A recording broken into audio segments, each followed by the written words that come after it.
Are you looking to boost your confidence, to take on new challenges, or to realize new levels of success in your life? Then I'm so glad you found this video because I have something amazing to share. The purpose of this video is to help you become more successful and grow in your talent in any area of your work, your life, or your hobbies. And I'm going to do that by sharing a super helpful personal growth tip I originally learned from Seth Godin. And that is how to leverage the mindset of choosing to be a professional. Now, many people assume that a professional means you're getting paid for something, or that you have a degree or some sort of advanced certificate, or maybe someone else gave you the title.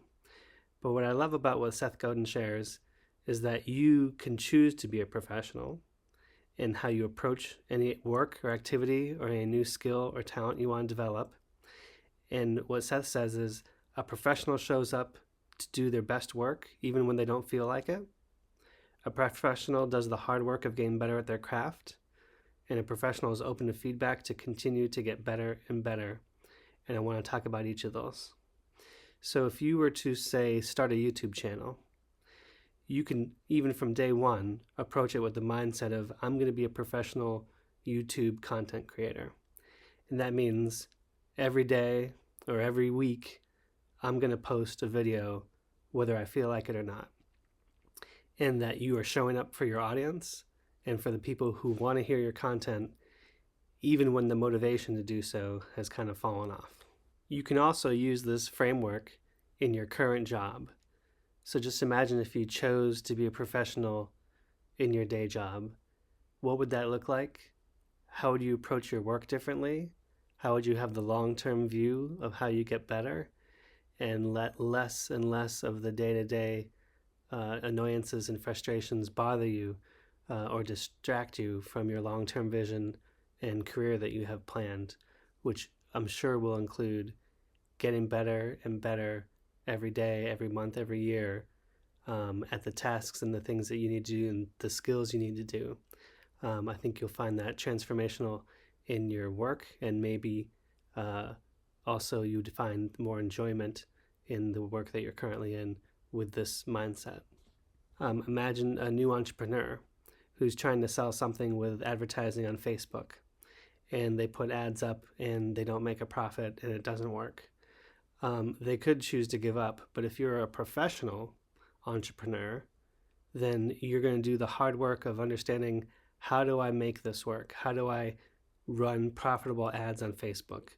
And the goal at that point is not just to try and sell some specific product, but actually to learn the skills and to develop the understanding you need to actually make it work.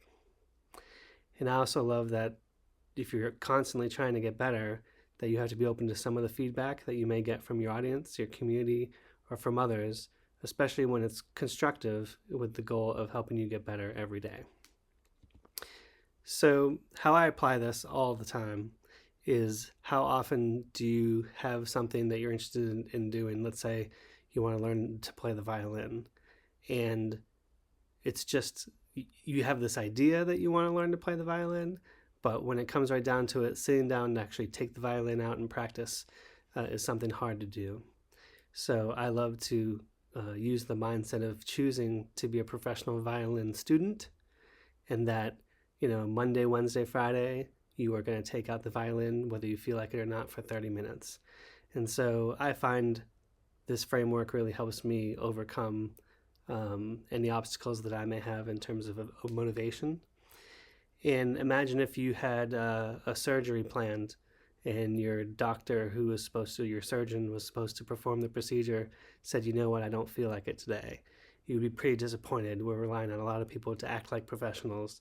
And of course, they're going to do their best and show up and do it, even if they had a bad morning, had a flat tire on the way to work, and so forth.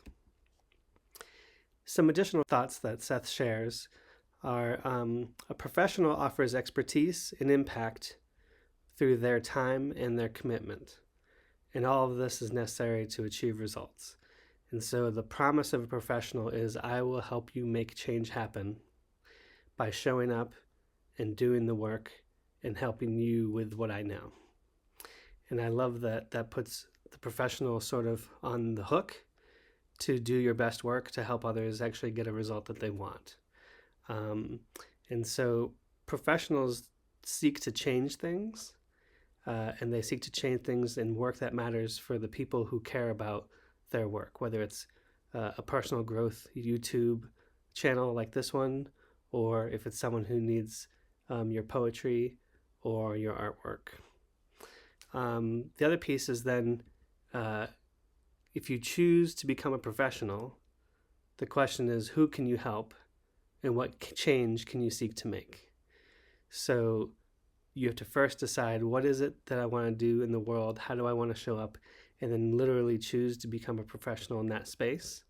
And by doing so, you will be the person that creates the magic and the change in the world, when many other people are just waiting to be picked, waiting for someone to say that they're a professional, or waiting for this supposed advanced certificate that may never come. So thank you, Seth, for giving me the framework of how to be a professional. I have a little bit of a screenshot here if you want to remind yourself of what makes a professional. And I love to use this framework when I get stuck on projects. And I hope this video serves to amplify what Seth has already started with acting like a professional. And see you next time.